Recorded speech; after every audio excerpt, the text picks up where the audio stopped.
Assalomu alaykum, meni ismim Erali. Bugun geometriyada sinuslar teoremasi, shu mashhur sinuslar teoremasi isbotini o'rganamiz. Demak, sinuslar teoremasi qanaqa edi?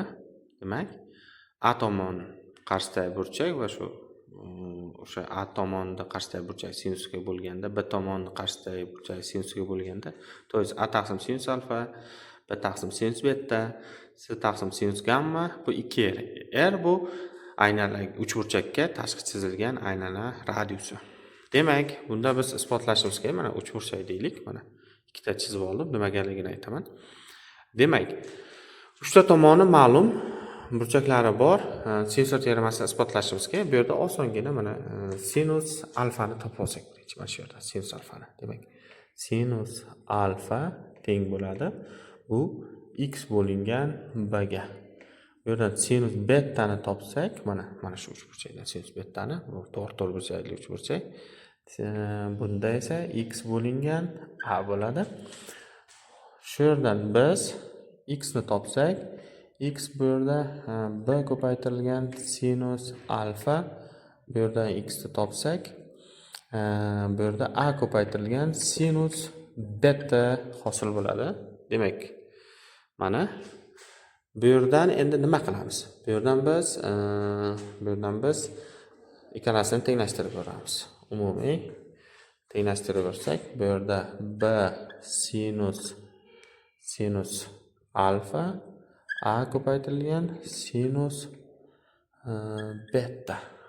Mana demak, tenglashtirdik. Bu yerdan a taqsim sinus alfa teng bo'ladi a taqsim sinus alfa, b taqsim sinus beta. Mana birinchi qismini isbotladik. Endi mana bu uchburchak, xuddi shu uchburchakni faqat bu beta burchagidan chiqqan balandlikka tushiramiz, y deb belgilaymiz.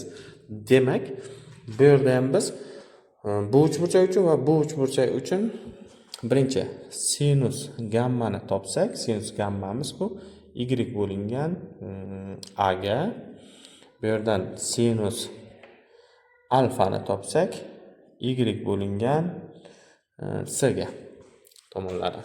Demak, bu yerdan biz y teng a ko'paytirilgan sinus gamma, bu yerdan y teng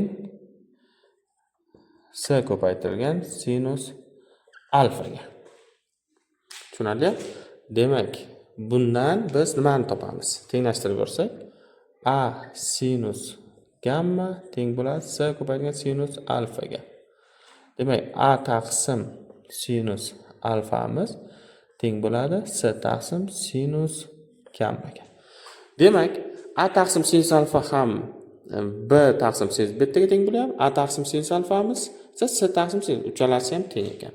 Demak, bu yerdan kelib chiqadiki, bu yerdan yozaylik.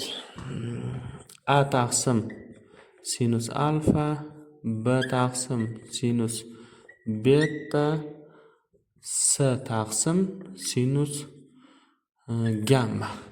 Endi 2R qayerdan keldi? 2R ni isbotlash uchun demak aylana chizamiz va bitta uchburchak chizamiz. Uchburchak chizdik. Greta markazi mana shu yerda bo'lsin, mana aylanani O.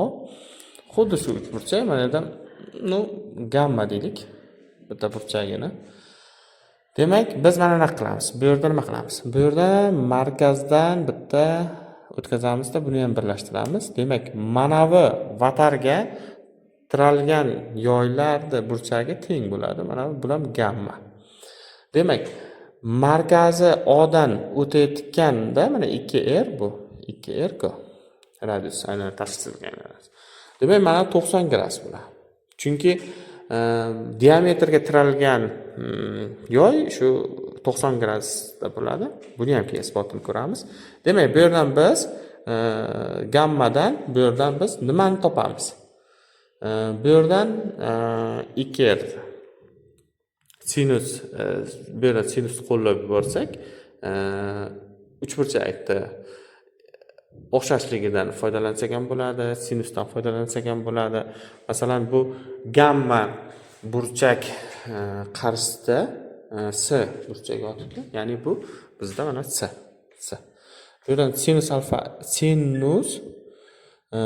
gammani topsak, bu s taqsim 2r bo'ladi yoki s taqsim sinus gammamiz teng bo'ladi 2r ga.